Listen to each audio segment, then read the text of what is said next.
New session of KCC tutorials. तो बच्चों आज हम 10th साइंस 2 का 7 चैप्टर इंट्रोडक्शन टू माइक्रोबायोलॉजी का लास्ट पार्ट सीखने जा रहे हैं। तो वीडियो स्टार्ट करने से पहले आपको एक रिक्वेस्ट है, अगर हमारी वीडियोस आपको अच्छी लग रही हो, इनका आपको कुछ फायदा हो रहा हो तो please like share and comment करते जाइए। और अगर आपने अब तक हमारे चैनल को सब्सक्राइब नहीं किया होगा तो प्लीज सब्सक्राइब भी कर दीजिए। So let's start. Clean technology. Human being has made a very fast progress in technology. However, environmental pollution is also increasing with the same speed. यानी कि टेक्नोलॉजी में ह्यूमन बीइंग ने हमने क्या जितनी तेजी से प्रोग्रेस किया है, डेवलपमेंट की है, उतनी ही ज्यादा स्पीड के साथ, उतनी ही स्पीड के साथ क्या हो रहा है, एनवायरमेंट का पोल्यूशन भी हो रहा है। Let us see the ways of control over air, soil and water pollution with the help of microbes. अब माइक्रोब्स का यूज करके हम air pollution, soil pollution, water pollution को कैसे कम कर सकते हैं ये देखेंगे। Microbes have naturally ability of decomposing of the man-made chemicals. Microbes को क्या है, जो मैन-मेड केमिकल्स है उनको डिकम्पोज करने की एक नेचुरल एबिलिटी है, यानी कि उनमें क्षमता है। Hydrocarbons and other chemicals are transformed with the help of this abilities. और हाइड्रोकार्बन केमिकल्स कुछ होते हैं, उनका डिकम्पोजिशन ये माइक्रोब्स की अपने इस एबिलिटी के यूज से करते हैं। Some microbes remove the sulphur from the fuels. कुछ माइक्रोब्स ऐसे होते हैं जो सल्फर होता है फ्यूल में, उसे रिमूव करते हैं। और कुछ माइक्रोब्स ऐसे होते हैं, देख लो क्या, तो metal like copper, iron, uranium, zinc leach into environment from low quality metal. यानी कि एनवायरनमेंट में कॉपर, आयरन, यूरेनियम, जिंक जो हमारे लिए यूजफुल है, मगर इनके जो लीचेस है अगर सॉइल के अंदर जाते हैं तो सॉइल पोल्यूशन होता है। तो लीच इनटू द एनवायरनमेंट, पर्यावरण के साथ लीच हो जाते हैं। These are converted into compounds before leaching. तो इनको क्या होता है, इनका लीचिंग से पहले कंपाउंड्स बन जाते हैं with the help of thiobacilli and sulfobacilli. यानी कि आप कौन से हमें माइक्रोब्स यूज करने वाले आने वाले हैं, तो थायोबैसिली एंड सल्फोबैसिली, इन दोनों की मदद से हम उनके कंपाउंड्स बना देते हैं जिससे पोल्यूशन हम कम कर सके। Can you tell me, देख लो, you must have seen or read the news of dead fishes or the oily water accumulated on a sea coast. Why does this happen? यानी कि हम बहुत बार ऐसे न्यूज पढ़ते हैं कि ऐसा कोई ओशन है, नदी है, जिसके तट पर यानी कि उसके बैंक में, साइड में क्या आता है, डेड फिश, मरे हुए फिश आते हैं तैरकर। देन ऑयली वाटर हो जाता है, नहीं तो ऑयल का एक लेयर बहुत ही वाटर के ऊपर जम जाता है। अब ऐसा क्यों होता है, तो इसका रीजन है, देख लो, spilling of petroleum oil occurs in ocean due to the various reason. यानी कि स्पिलिंग यानी कि फैलना, लीक होना। ऑयल बहुत बार लीक होता है जब ट्रांसपोर्ट करते हैं, तो इसके अलग अलग रीजन है, वो भी देखते हैं हम। देख लो, this oil may prove fatal and toxic to aquatic animals और ऑर्गेनिजम्स। फैटल यानी कि इस ऑयल की वजह से इन जो एक्वेटिक ऑर्गेनिज्म है, यानी कि पानी में रहने वाले जीव जंतु, फिश रहने दो, कोई भी जीव, प्लांट्स रहने दो, एनिमल्स रहने दो, मे प्रूव फैटल यानी कि उनका जान जा सकती है अगर ऑयल का लेयर पानी पर रह गया।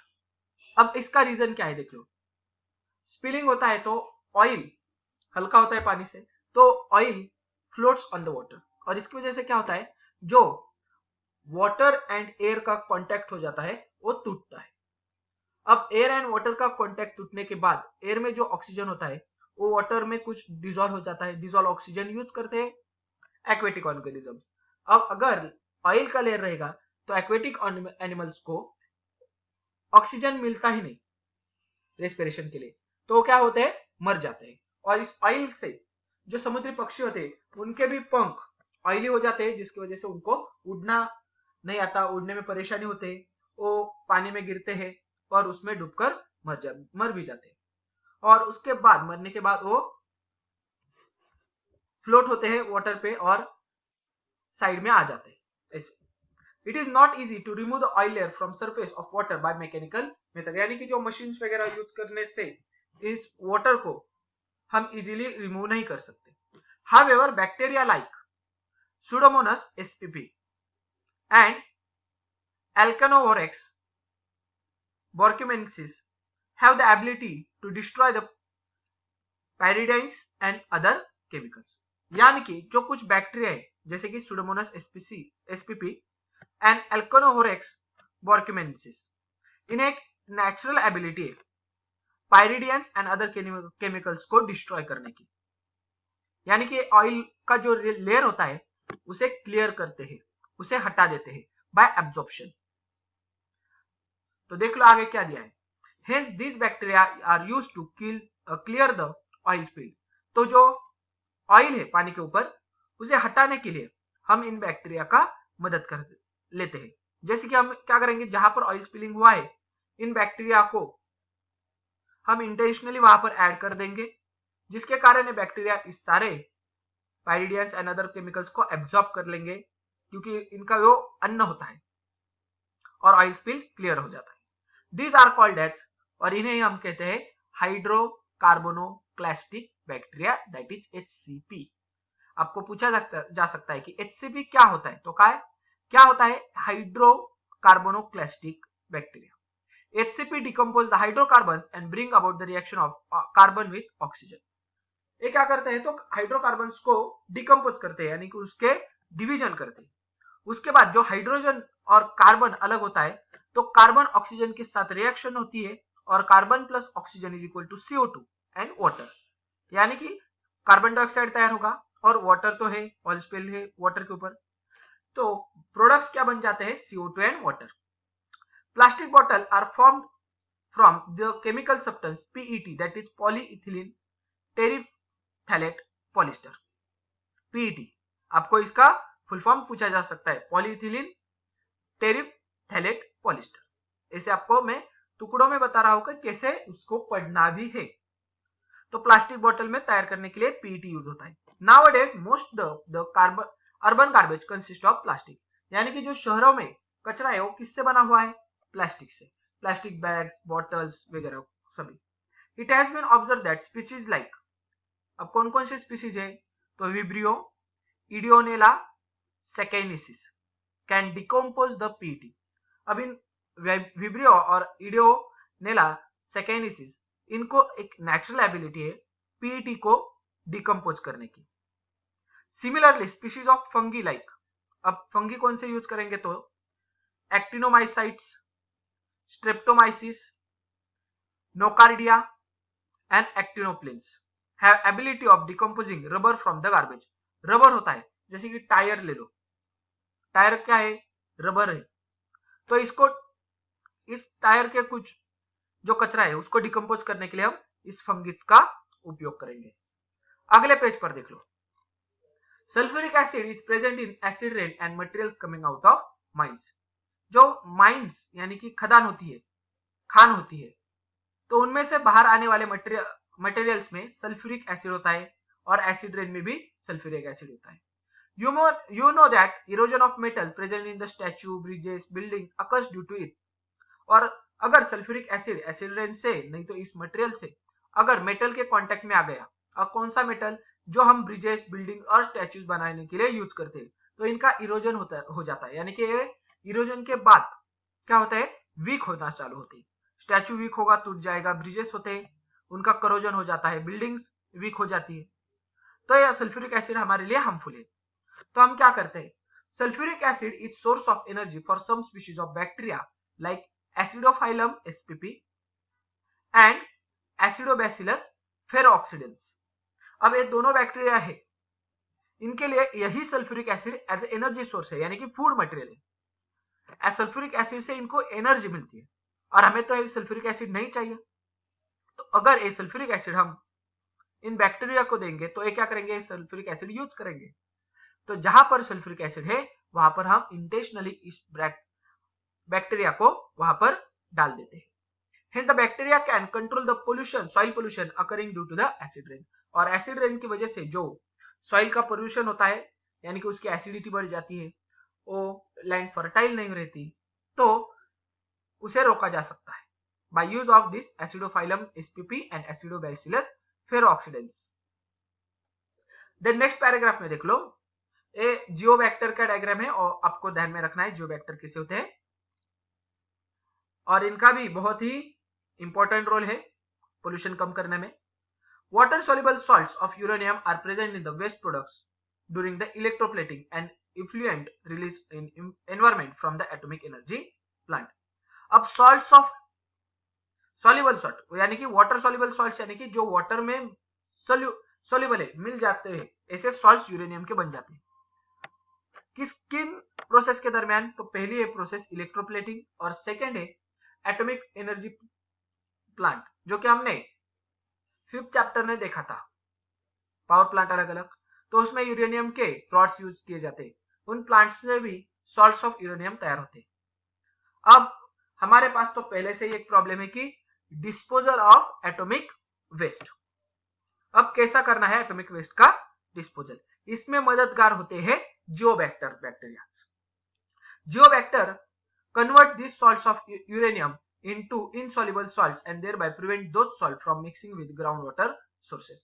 जियोबैक्टर क्या करता है? इन्हें इनसॉल्युबल बना देता है, यानी कि ये अब वाटर के साथ सोल्यूबल नहीं होंगे, ये वाटर के साथ नहीं मिल सकेंगे, मिक्स नहीं होंगे।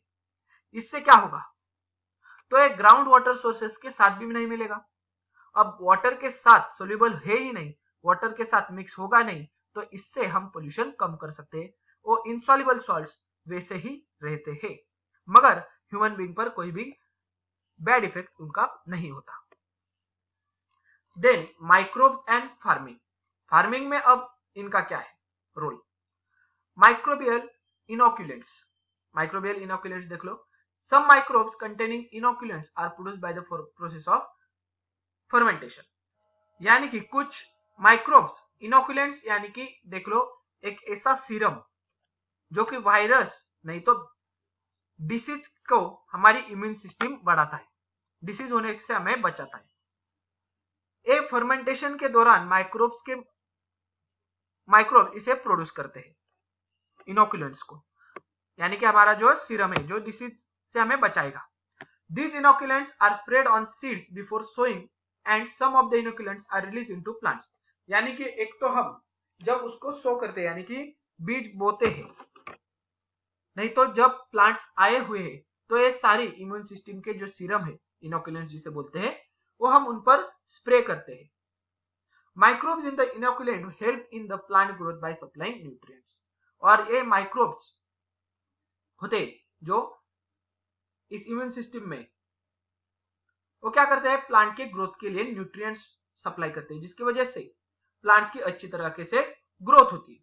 दे improve the quality of vegetarian food, और इसके कारण वेजिटेरियन फूड की क्वालिटी बढ़ जाती है, अच्छा वेजिटेबल फूड आता है। Solution containing Azotobacter and artificial nitrogenous is used in organic farming, यानी कि ऑर्गेनिक यानी कि क्या? जिसमें कोई भी केमिकल सब्सटेंस यूज नहीं करते। इस ऐसे ऑर्गेनिक फार्मिंग में हम Azotobacter and artificial nitrogenous in microbes का यूज करते हैं। नेक्स्ट है पैराग्राफ देख लो। Soil pollution occurring due to the chemical fertilizer is prevented due to the use of this solution.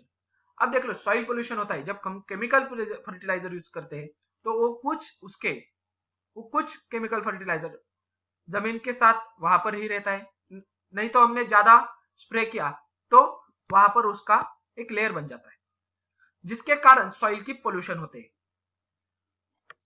तो इसे भी सॉइल पोल्यूशन को भी हम इन माइक्रोब्स की मदद से प्रिवेंट यानी कि बचा सकते हैं।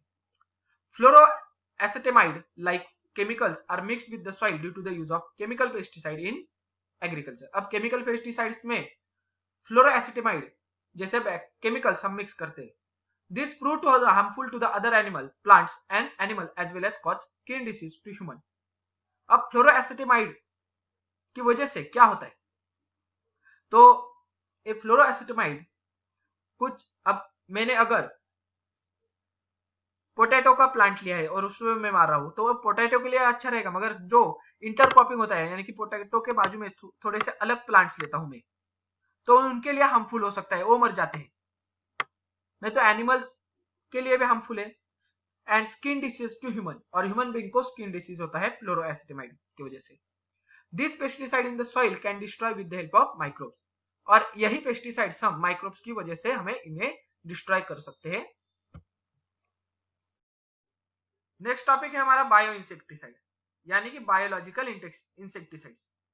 Bacterial and fungal toxins which can destroy pests and pathogens can be directly integrated into plants with the help of biotechnology.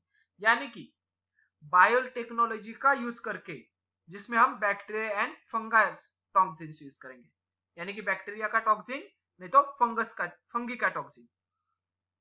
किसके लिए अब यूज करेंगे तो डिस्ट्रॉय पेस्ट यानी कि जो कीड़े बैठते हैं प्लांट्स के ऊपर, नहीं तो पैथोजन जिसके कारण प्लांट्स को अलग अलग बीमारियां होती है वो हम इन पर डाल दिए जाते हैं. इंटीग्रेटेड यानी कि मिक्स किया जाना, इनके साथ अंदर पहुंचा दिया जाना. Being toxic to insecticide insects they do not consume the plants. यानी कि सिर्फ इनका असर इंसेक्ट्स पे होगा, प्लांट्स पे नहीं, जिसके कारण प्लांट्स को कोई भी नुकसान नहीं होगा. प्लांट जैसा था पहले वैसे ही रहेगा, सिर्फ उसके पत्तों के ऊपर, स्टेम्स के ऊपर जो इंसेक्ट है वही सिर्फ बायो इंसेक्टिसाइड से मरते हैं. Similar to bacteria, some species of fungi and virus are useful as pesticide. और जैसे कि बैक्टीरिया के कुछ प्रजातियां है वैसे ही फंगी एंड वायरस की भी हम यूज कर सकते हैं. Spinosad by product of fermentation is a biopesticide. Fermentation के दौरान एक बाय प्रोडक्ट बन जाता है जिसे हम कहते हैं स्पाइनोसाइड. स्पाइनोसाइड हम बायोपेस्टिसाइड के तौर पर यूज करते हैं, तो आपको ये ध्यान में रखना है. बायो इंसेक्टिसाइड का आपको शॉर्ट नोट पूछा जा सकता है, नहीं तो इसके ऊपर ये spinosad by product of fermentation is a biopesticide, ये आपको एमसीक्यू में पूछा जा सकता है. देन ऑलवेज रिमेंबर में देख लो, plastic being used for storing the garbage is biodegradable polylactic acid. जो प्लास्टिक यूज करते हैं हम गार्बेज के लिए स्टोर करने के लिए, वो क्या होता है, biodegradable polylactic acid. Such materials should be used as per the need only and environment should be saved. यानी कि जितनी जरूरत है उतना ही हमें प्लास्टिक यूज करना है, ज्यादा नहीं. जैसे कि देख लो, हम मार्केट में जाते तो खाली हाथ जाते, जिसकी वजह से हमें बार बार क्या करना पड़ता है, प्लास्टिक बैग खरीदनी पड़ती है, नहीं तो दुकानदार हमें दे देता है. तो हमें घर से ही कपड़े की बैग यानी कि जो कॉटन जूट वगैरह की जो बैग होती है उसे लेकर जाना है, उसमें माल लाना है, जिसके कारण हम प्लास्टिक कंजम्पशन कम कर सके. और इसी के साथ अब इस चैप्टर की खत्म भी होता है.